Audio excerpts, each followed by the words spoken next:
And now for something completely different. The Bitch Spot Report. Welcome to the Bitch Spot Report, the conservative atheist podcast that's not afraid to tell the truth, the whole truth, and nothing but the truth. Every week, your hosts, Cephas and Mike, will take on the latest religious and political news and examine the world around us from a distinctly conservative and skeptical perspective. Join us now for this episode of the Bitch Spot Report.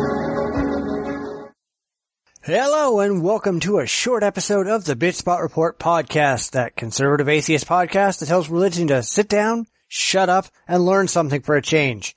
This week we'll have a shorter show because Mike isn't here due to technical difficulties. Therefore, I'm going to jump in, do a mini episode, touch on some news stories, and the show we were going to do this week is going to be on next week. Keep your fingers crossed.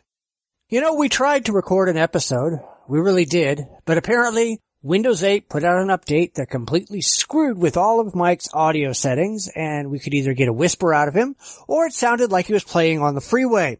There was no middle ground. We even tried a standalone recorder, and that didn't work properly either. It picked up every single sound in the room, no matter how quiet, completely at random. 1 minute things were fine. The next, it was like you were standing on a runway when a jet was taking off. He's trying to fix it, and we'll hopefully be back to normal again next week. We do apologize for the screw-up, but hey, it's Windows. What do you want? And now the news. Clearly these words don't mean what creationists think they mean.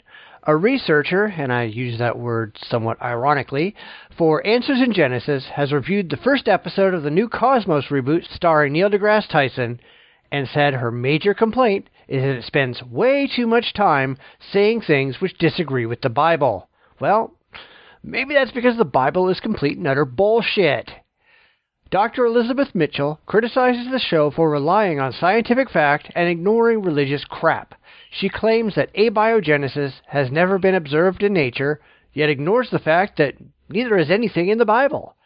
She claims that Tyson has blind faith in science when she has the most absurd blind faith in an imaginary friend in the sky. Do these people know just how absurd they look to everyone else? Now, I saw the first episode of Cosmos last night, and while it was fine, I can't say it was a religious experience or anything. But then again, I didn't think the old Cosmos was amazing either.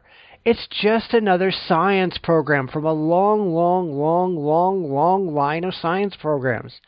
I just don't get the kind of awe and reverence that a lot of atheists have for the show or for Carl Sagan. I mean, sure, I like Sagan. I like Tyson. I like lots of science presenters. I just don't gush over them, and I don't do hero worship. They're just guys on TV. Nothing more, nothing less.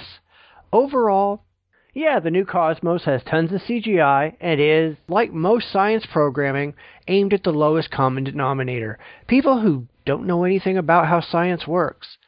Yeah, I love the part about Bruno, one of the many cases where religion, finding out that science disagreed with them, resorted to murder to shut science up. Of course, reality pisses the religious off. I'm not really surprised that creationists want to be critical, especially of a show that pretty much told it like it is, that religion is wrong and always has been. Still, it really bothers me to see people treating Tyson and other scientists like they're special. When this new episode of Cosmos was originally on TV, I saw tons and tons of atheists live tweeting the show, and the kind of admiration given to every word out of Tyson's mouth was, frankly, a bit absurd. It's like they see him as the second coming of Sagan. He's just a guy, people. Cosmos is just a show. Treat it like that. Otherwise, you look just as silly as the theists. We ought to be better than that, more realistic, more rational. I don't understand why there are so many atheists who just can't get that through their heads. On the last night of the cosmic year, it's 9:45 on New Year's Eve. Coming up tonight at 9, the new evidence showing our biggest earthquake could have been man-made. Plus, he hasn't even reached his teens and he's already found a successful career. How this Oklahoma hunter is breaking records and landed his own TV show. That's tonight on the Primetime News at 9.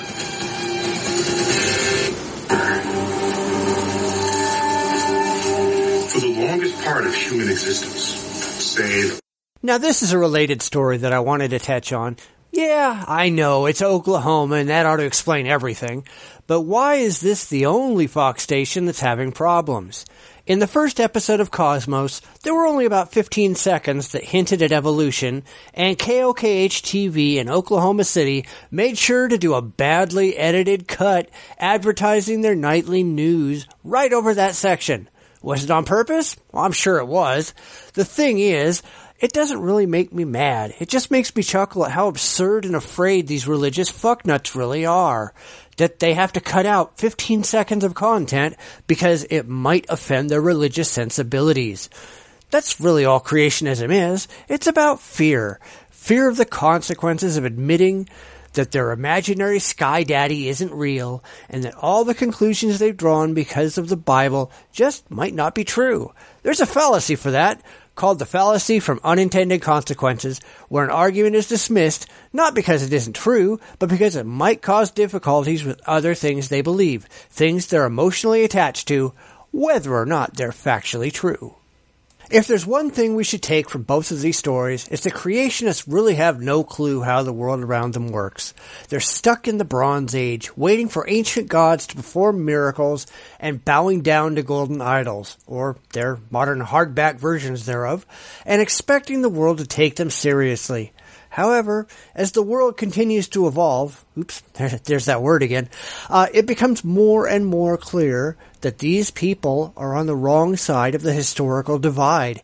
They're quickly sliding down the slope into obscurity and irrelevance, where their beliefs will join the discarded and ridiculous ideas that modern society has done away with already. And when that finally happens, when Christianity and all other modern religions lay in a heap at our feet, we need to have a party. It'll be a real cause for celebration for the human species. There are people out there, particularly people who follow the evangelical and Pentecostal versions of Christianity, who really believe that prayer can perform medical miracles.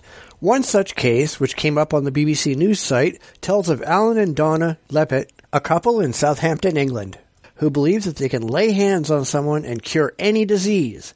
They tell stories of a woman who got pregnant through the power of prayer after a hysterectomy. They claim that someone got a new heart because of God. But where is the evidence for any of this? Where are the medical reports that show a patient before and after the supposed miracle?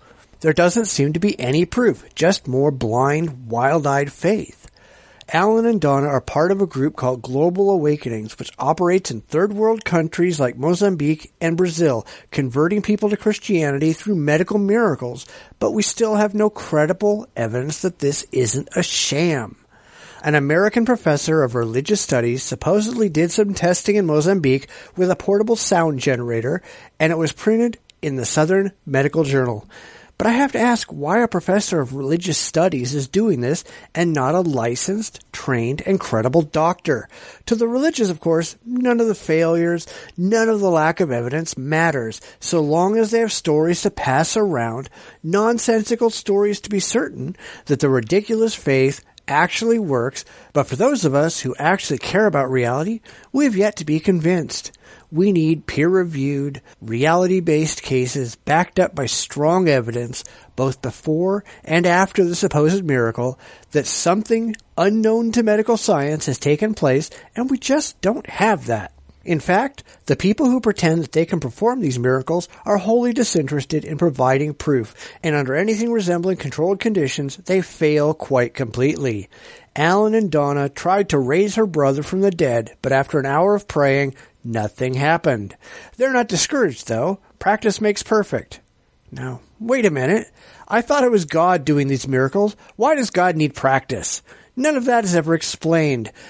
We'll be talking more about this in a similar story next week, so please stay tuned. Well, let me make a little parenthesis here. There is more than one way to confiscate private property. Have any of you heard of Agenda 21? Agenda 21 is all about confiscation of private property. It's all about the worship of Mother Earth. You know, in California, they're trying to tear down all the dams to let the rivers flow freely. They've created a drought in Southern California to save the little fish. little minnow, just like they tried to do with a lizard in West Texas. Rafael Cruz, father of Senator Ted Cruz and fundamentalist wingnut, has declared that the drought in California is caused by UN Agenda 21, which he calls Mother Earth worship. Now, I've never understood how these religious idiots can blame every natural difficulty and disaster on man, or that somehow God punishes people by creating storms, floods, and other natural disasters. Somehow they forget that these natural disasters are called natural disasters because they happen because of nature, not because of man or gods. Now, they're saying it's all the UN's fault? Sure it is. Now granted, I'm not a fan of the UN, but I'm not crazy. I don't pretend that some human-created entity has the ability to cause droughts, especially when all the things Cruz claims are entirely irrelevant to the fact that we hadn't gotten as much rain in recent years as we had previously. That's what caused the drought. What did the UN have to do with stopping the rain? Or is this some crazy-eyed conspiracy theory? You never can tell with these people. You'd think that someone would say, hey, wait a minute, the drought has nothing to do with diverting water in the San Joaquin Valley and everything to do with the lack of a snowpack. But no, that doesn't happen. How long until they start claiming this is all the fault of the gays? You talk a lot about the PC police, and I want to ask you, do you think that's a factor in why many politicians are not talking about the core value issues like marriage? Oh, absolutely. People everywhere, from politicians down to the lowliest person in our society, they're terrified. We, a nation of people who were brave, courageous, self-reliant, have become a nation of people who are like looking around the corner and say, can I see this? And who's going to hear me? Freedom of speech, freedom of expression, that's one of the founding pillars of our nation. Mm-hmm. And I'm very alarmed that it is escaping us. When I couple that with, the Alinskyite type rules, that you make the majority feel that their opinion is the minority opinion, that nobody thinks that way, and that only their opinion is valid. It's quite frightening to see how effectively they've managed to push that across, particularly with the help of the media. Speaking on an episode of Family Research Council's Washington Watch, Ben Carson said that people everywhere, from politicians down to the lowliest person in our society, are terrified of speaking out on issues such as gay rights. When he was asked why politicians aren't more open about their opposition to gay marriage, Carson told him that the PC police are using influence and tactics to restrict the freedom of speech and the freedom of expression. Amazingly, during this interview, those PC police didn't break down the door and arrest Ben Carson. In fact, you can't point to any right-wing nutbag that has had their rights to free speech limited in any way. We report on these crazies almost every single week, and so far as we know at least, none of them have ever been arrested, fined, or in any way molested for their anti-gay sentiments. The fact that they continue to be featured week after week, month after month, just proves they're full of shit. So why don't politicians speak out against gay marriage? Certainly some do, again with no demonstrable penalty other than proving to potential voters how insane they are, but most politicians are interested in getting votes, not playing to an ever-shrinking evangelical audience. I'd like to think that most politicians are smarter than these religious fucktards. Sure, we know that's not necessarily the case, but I'm borrowing Mike's optimism for the week and hoping that people who get into office have access to a clue once in a while. So why don't these people get it? Seriously, these are people who talk to themselves, think that an imaginary man in the sky watches them masturbate, and give money to Israel so it can stick around long enough to get blown away at the moment of Armageddon. These people have serious issues. In fact, I think that in all of the stories I've done today, their religious fantasy lives come first, and everything else comes a distant second. Anything that disagrees with their personal interpretation of the Bible is discarded out of hand. They don't see if it's correct. They don't see if it's valid. They don't care. They just don't want it getting in the way of their egos. So sure, Ben, you keep telling yourself that everyone out there is out to get you, never pausing to ask yourself why you're still able to speak your mind after all this time.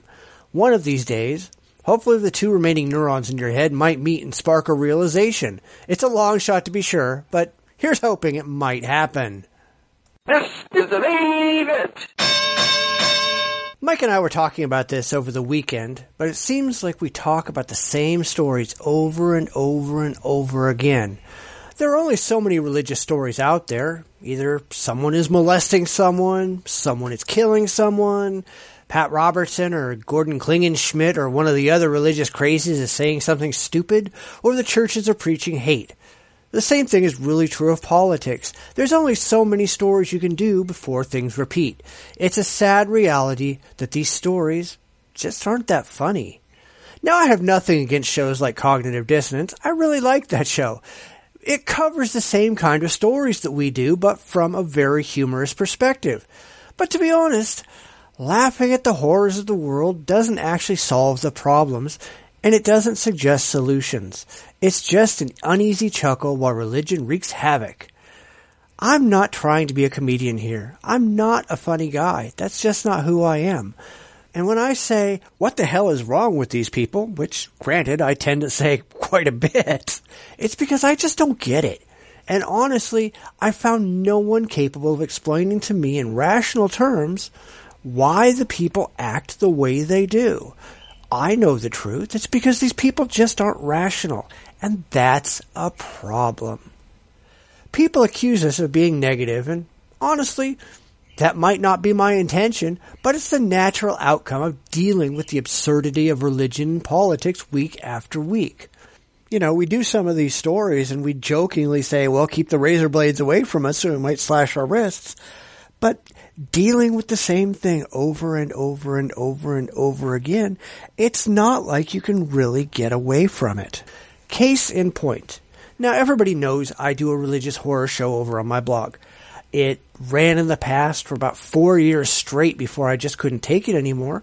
But when I restarted it, it's been running now for about 18 months with no end in sight. I had enough religious horror stories to go through the end of the year. In fact, probably about through the middle of next January without adding a thing. So, holy crap, I got all these stories. I got to do something with them.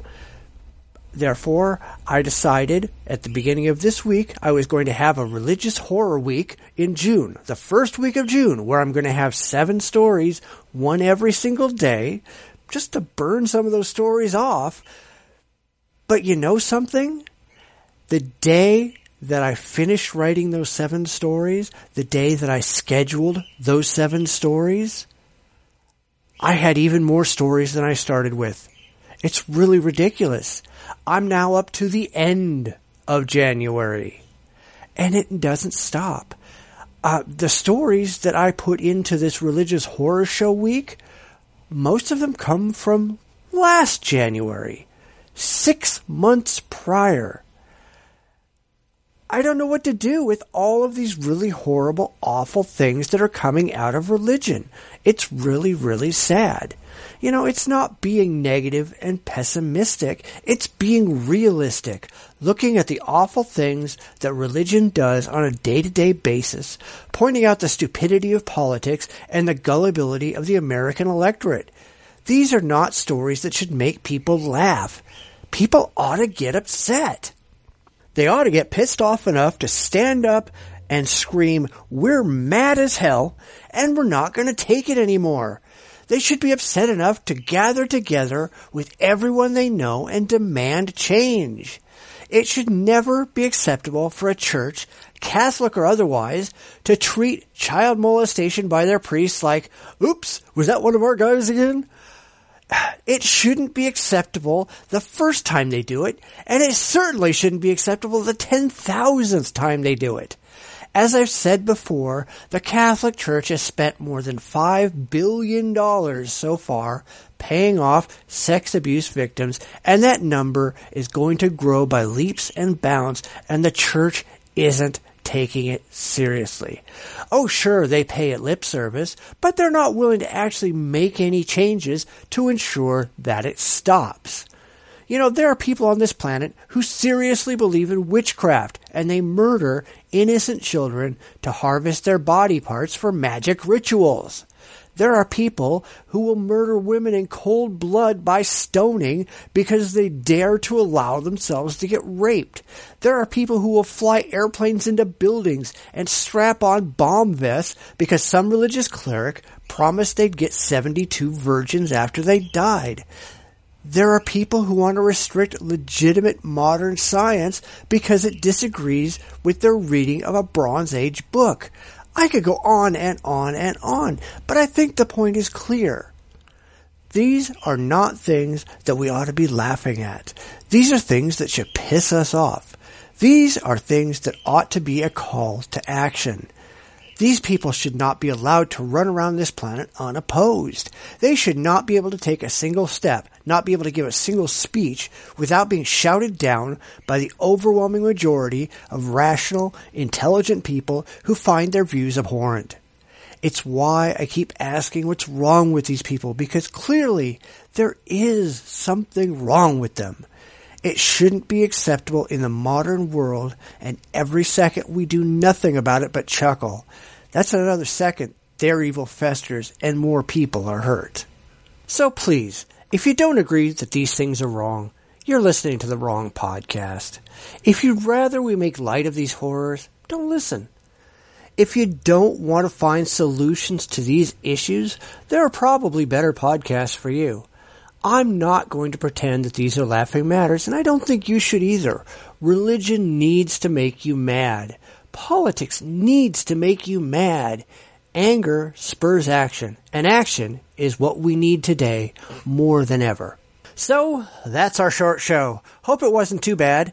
We'll both be back next week, if you're lucky, with another show, and a regular length one at that. Remember, you can check us out on Twitter, Google+, Facebook, and our own website, plus listen on iTunes and Stitcher Radio. If you do either of those last two, please rate us. It helps others find our show.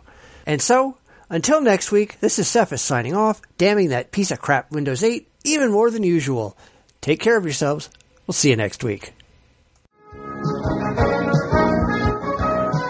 You've been listening to the Bitch Spot Report podcast with your hosts, Cephas and Mike.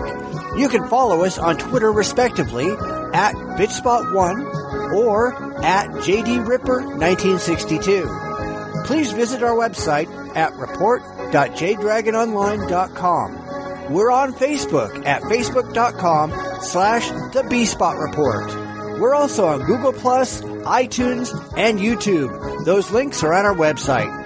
We'd love to hear from you. You can reach us via email at report@jdragononline.com. Comments, ideas, and suggestions are always welcome. We'll be back next week with another fun and fact-filled episode. Please tune in again.